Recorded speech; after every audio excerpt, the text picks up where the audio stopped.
9 or 10, I would spend most of my weekends at Taguchi Beach in the Yamaton district in Okinawa, Japan. And one weekend I found a fish that I lovingly refer to as the Grinch. I can't exactly tell you what it is, but it was ugly, but it had the face of the Grinch. So technically I caught my literary hero. Before anybody says the Grinch isn't the hero, you're wrong.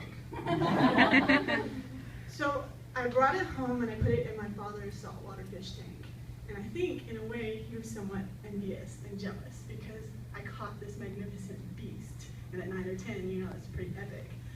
So I decided the next weekend that I would take him along with me. And I didn't spend a lot of time with my father because he was in the Navy.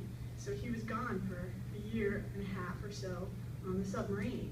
So this was our moment.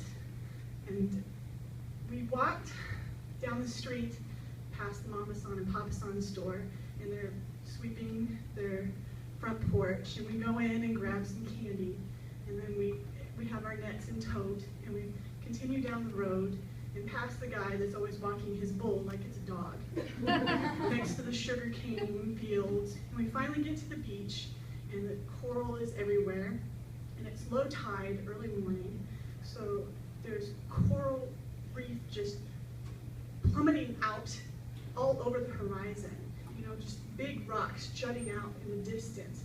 And you can walk out and there are just these little puddles of water everywhere.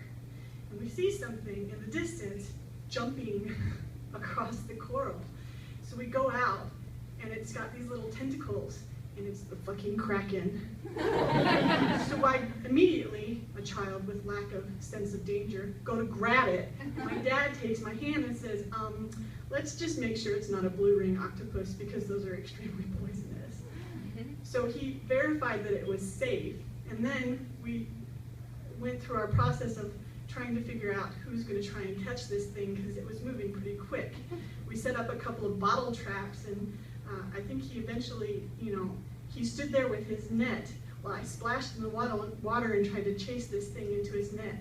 And we ended up catching it, and I grabbed the plastic bag that we had brought with us, filled it with water, and then we shimmied it into the bag.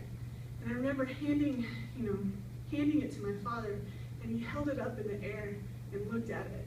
And I didn't realize it at the moment, but I gave my father his childhood because his favorite book was 20,000 Leagues Under the Sea. Thank you.